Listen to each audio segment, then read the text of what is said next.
espacio. Bienvenido, mi querido Benjamín, ¿cómo estás? Gracias, Dani, gusto verte.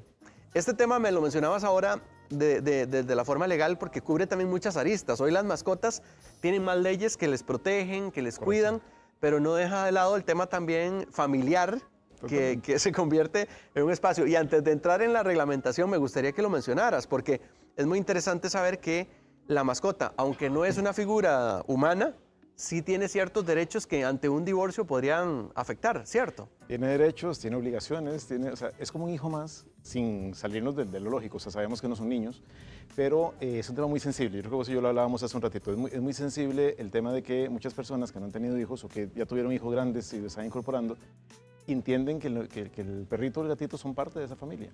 Y efectivamente ya no solamente estamos hablando del espacio pet friendly y demás, sino estamos hablando de, a la hora del divorcio, pueden pedir perfectamente una pensión, que no es una pensión formalmente, pero pueden pedir un espacio de alimentos para garantizar el cuidado de esa mascota.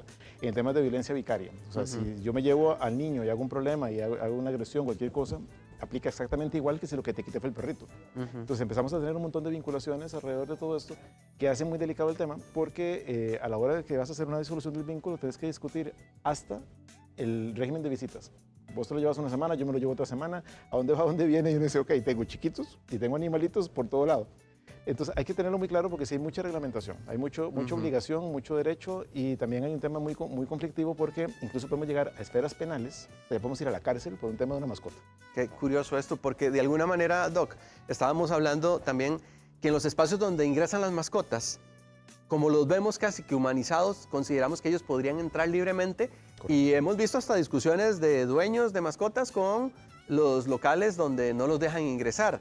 ¿El local tiene el derecho de restringir el acceso de la mascota o ellos también tienen derecho de ingresarlo considerando que es alguien de compañía o que genera un apego emocional en él? Hay diferenciaciones, pero es muy importante tener claro que el pet friendly como tal, que ya lo tenemos todo institucionalizado, ya tenemos claro que ese es un término que todos conocemos, no es un término legal, es un término de una política de admisión pura y simple. Entonces, hay las regulaciones que se dan casualmente el 13 de agosto del año pasado, que fue cuando hubo un escándalo, yo creo que todos lo recordamos, de que un niño fue mordido por un perro en un centro comercial, trajo a que el Ministerio de Salud hiciera una regulación muy intensa sobre qué tienen que hacer los centros comerciales, los locales comerciales y cualquier lugar donde tú quieras tener mascotas o permitir el ingreso de mascotas, porque si no hay regulación se exponen a sanciones muy altas, desde una multa pura y simple hasta una cancelación parcial o definitiva de tu patente.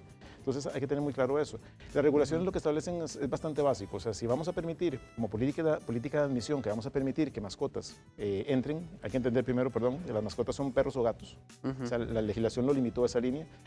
Lo digo porque hay gente que tiene su perico, que viene y camina y sube por todo lado. o el gallo que vimos hace un tiempo atrás. El gallo o los chanchitos. Hay gente que anda con su chanchito, no, perros o gatos. O sea, que llega con un animal diferente no hay forma que logre pasar al centro comercial. ¿La raza tiene que ver? No, y eso es algo también muy interesante, porque la raza va a variar según el tipo de responsabilidad que yo pueda tener como tenedor o como cuidador de un animal.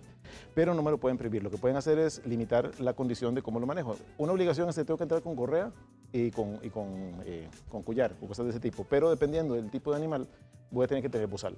Entonces, la raza no afecta que pueda ingresar, pero si es un pitbull, que son animales más grandes, más fuertes, no porque sean agresivos, porque en realidad ningún animal es agresivo a menos que uno lo provoque, pero al ser más grande y más peligroso podrían exigirte esa condición, pero eso tiene que estar reglamentado y eso es muy importante. Entonces, los centros comerciales tienen que tener claramente una reglamentación, tienen que tener rotulación en todo lugar donde digan se permiten animales o no se permiten animales. ¿Lo pueden prohibir? Lo pueden prohibir, como te digo, es una política de admisión pura y simple. O sea, yo si quiero lo dejo y si quiero no lo dejo. Muy importante, el hecho de que un centro comercial permita el acceso de animales no significa que los locales comerciales dentro del centro comercial estén obligados a permitir el acceso de animales a su propia tienda.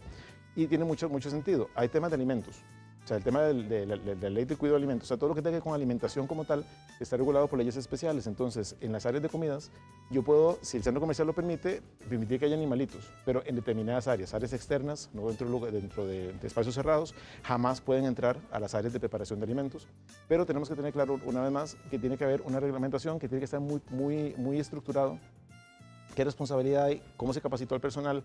Tengo como centro comercial la obligación por ley, de tener pólizas, tener protocolos de actuación en caso que haya alguna situación. Tengo que tener claro también la responsabilidad que puedo trasladarle al tenedor, el dueño del animal, porque eso es típico, todos tratan de lavarse las manos. Yo llegué al lugar, mi perro se soltó porque lo molestaron unos chiquitos y mordió a 3 personas.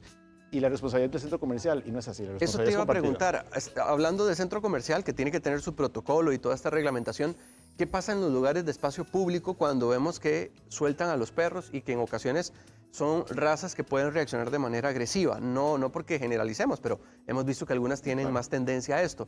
¿Debería entonces, aunque esté en un espacio público, responsabilizarse el dueño de esta mascota? Es que la responsabilidad del dueño de la mascota existe siempre. Y ahí vamos a ir otra vez Código Civil. O sea, hablamos de que aquí hay muchísimas leyes que van a concurrir, porque ya no estamos hablando solamente de ley del consumidor, ley de alimentos, el tema... Debemos ser sensibles en el tema de que todos convivimos. Es una realidad donde todos convivimos y a veces queremos como dejar la responsabilidad a otros de lo que pase sin asumir nosotros la que nos corresponde. Así es. Ahora, don Benjamín, ¿qué pasa con las mascotas que tienen algún grado de terapia para los procesos que puedan estar viviendo las personas, a veces duelo o a veces situaciones emocionales que son gestionadas? ¿Existe algún documento que le permita a esa persona ingresar a un lugar aunque esté prohibido por tener esa condición? La pregunta es excelente y además me la habías hecho antes, perdona que no te había contestado, pero efectivamente hay que distinguir entre el animalito que viene jugando conmigo, el que quiero meter, y el animal de asistencia.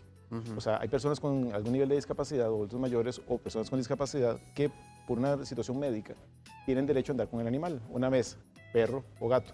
Eso el centro comercial no se puede negar a que ingrese al lugar. Pero sí tengo que dar una documentación, una certificación médica, una certificación como tal, que dé fe de que ese animal está bajo esa condición.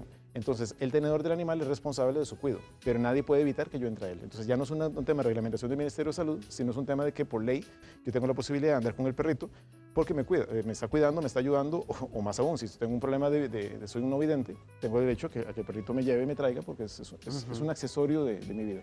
Pero también hay derechos de los animales y hay derechos también de la persona en ese sentido. Entonces, hay simplemente que distinguirlo porque un centro comercial que diga no me da la gana, o sea, no quiero, no permito que este señor entre con el perro, a pesar de que es un no vidente, automáticamente tiene una responsabilidad civil que eventualmente podría tener que responder ante los tribunales. Y eso es importante saberlo porque muchas personas están en este proceso y deberían entonces dar su documento que les respalde. ¿Quién emite esa documentación?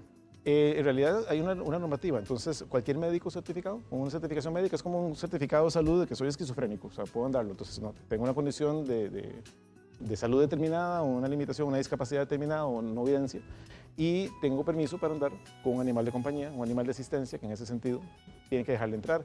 Lógicamente, en ese sentido, la responsabilidad ya no es del centro comercial en cuanto al tema de los desechos. O sea, cuando tenemos un espacio de pet friendly, tenemos la obligación de tener espacios de habilitación para desechos, para que puedan darle agua al animalito y demás. En estos casos, como el centro comercial no estaría obligado, la obligación siempre va a ser del tenedor. Él va a tener que andar sus bolsitas y sus cosas porque no puede estar dejando desechos por todo lado. Claro, que eso pasa mucho en los espacios públicos, donde creen que siempre. Nadie les va a reclamar, les va a ese decir montón de nada. rótulos de vecinos muy interesantes que dicen un montón de cosas. Sí, efectivamente, eso es un tema de salud pública. Claro, y en el tema de convivencia, ahora que hablábamos también, la parte donde tengo que ser tolerante, de alguna manera, de esas familias que consideran que la mascota forma parte importante dentro de su hogar. ¿Cómo manejar esto cuando consideramos que también hay una invasión a esa familia porque me maltratan el perro, en ocasiones hasta, y es lamentable escucharlo, pero han ocurrido casos donde envenenan a la mascota Claro. porque no la soportan, ya por un tema obviamente que se manejan entre vecinos? Correcto. ¿Qué hace una persona cuando considera que está siendo afectada su mascota también por otro? Tiene derechos a acudir judicialmente. O sea, es cierto lo que acabas de decir, palabras básicas, o sea, convivencia y tolerancia. El hecho de que a mí no me guste algo no significa que yo pueda irme con mis propias manos a tomar acciones. O sea, mi libertad, y eso es algo que decimos siempre, mi libertad termina donde empieza la libertad de la otra persona. Entonces yo abro siempre el espacio, estiren la mano porque Dani tiene derecho a lo que él quiera hasta este espacio, él no puede invadir mi espacio personal. Pero eso significa también que aunque a mí me parezca que esa persona es rara o lo que sea, porque anda con un perrito, lo trata como el hijo y le dice mi amor y todo eso, en el momento que yo insulto a esa persona, entro en temas contravencionales. En el momento en que yo trato de maltratar a ese animal, puedo entrar en temas penales porque ahora el que maltrata a un animal puede irse a la cárcel perfectamente. Entonces, ¿Cómo se comprueba, por ejemplo, alguien que está siendo atacado de esa manera para poder respaldarlo? Eso es parte de lo que dice la reglamentación del ministerio, es muy importante, por lo menos en espacios privados, en espacios de centros comerciales, por ejemplo, tiene que haber prueba. O sea, si algo pasa, cualquier incidente, el centro comercial tiene la obligación de guardar los videos, de verificar inmediatamente quiénes estaban en el lugar, verificar si tienes testigos y demás, porque todo eso va a ser prueba para una eventual acción. El seguro te lo va a pedir, porque el seguro siempre va a tener que proteger si efectivamente va a cumplir o no. Hay que trasladar responsabilidades si alguien provocó o no provocó. y hay que ver cómo fueron las condiciones. Y eventualmente los juzgados y las fiscalías podrían perfectamente pedir una sanción bastante fuerte, porque si vemos que envenenaron a alguien o que agarraste un perrito y empezaste a patearlo porque te pareció una grosería, ese señor se puede ir a la cárcel, es así de serio. Y don Benjamín, ¿qué pasa también cuando el dueño de la mascota, por ejemplo un gatito o hasta un perro, le dice, le abro el portoncito, vaya a darse una vuelta por el barrio y regrese a casa? ¿Qué pasa con lo que el animalito hace? Y esto también puede generar conflictos con los vecinos. Sí, a nivel condominal, por ejemplo, hay reglamentaciones muy claras, entonces hay sanciones y hay multas. Entonces, si tú dejas que se vaya el perro a hacer de todo, y bueno, pensemos solamente que dejó desechos en algún lugar, no quiso un daño, hay una responsabilidad que puede ir multas. Las multas de los condominios son de $100 para arriba por cada acción, entonces pueden eventualmente hasta perder el derecho a seguir viviendo en el lugar. En lugares públicos es un poquito más complejo, o sea, si es un barrio que no tiene reglamentaciones propias, porque yo tendría que probar que efectivamente estás haciendo eso. Y la única vía, lamentablemente, es o ponemos una denuncia o al SENASA, porque es una denuncia administrativa, pero el SENASA tiene facultades de ver que ese animal está descuidado y tiene algunas condiciones, o bien tenés que ir al juzgado civil, que ya es mucho más complicado, a pelear de que esta persona está causando daños al lugar. La forma más sencilla, si es mucho el daño, pero tendría que ser algo muy, muy grave, podemos llamar al Ministerio de Salud para decir que este señor tiene una jauría de animales y salen el montón y dejan todo el barrio sucio.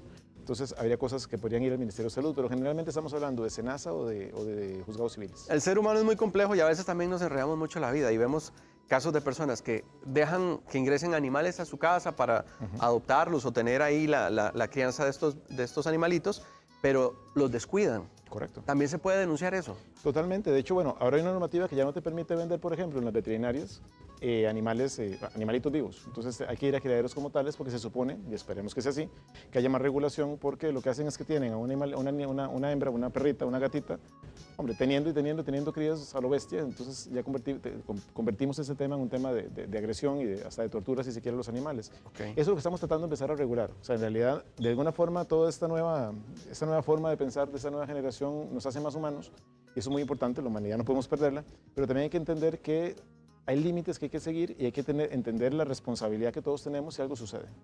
Perfecto. Don Benjamín, muchas gracias porque este tema de verdad nos ayuda a ubicarnos de que hay una realidad. Totalmente. Que si la aceptamos o no, ya eso es un asunto muy personal, pero como decías ahora y es muy válido, el respeto de cada uno es vital para que esta convivencia sea saludable, para que nos entendamos y sobre todo no pasemos el límite que nos corresponde para no asumir la figura de lo que no deberíamos hacer, que es a veces querer imponer nosotros mismos nuestras leyes. Totalmente. Y nuestras maneras de justicia, ¿verdad? Todo ser vivo tiene derechos, indistintamente de cómo sean. Hay que entender también que animalitos que sienten, igual hay maltratos que hay que mantener y cuidar, sin desentender, sin olvidarnos también de que las leyes están para los humanos y que tenemos consecuencias por nuestros actos. Claro, y a veces también se nos olvida algo, que un animal actúa por instinto.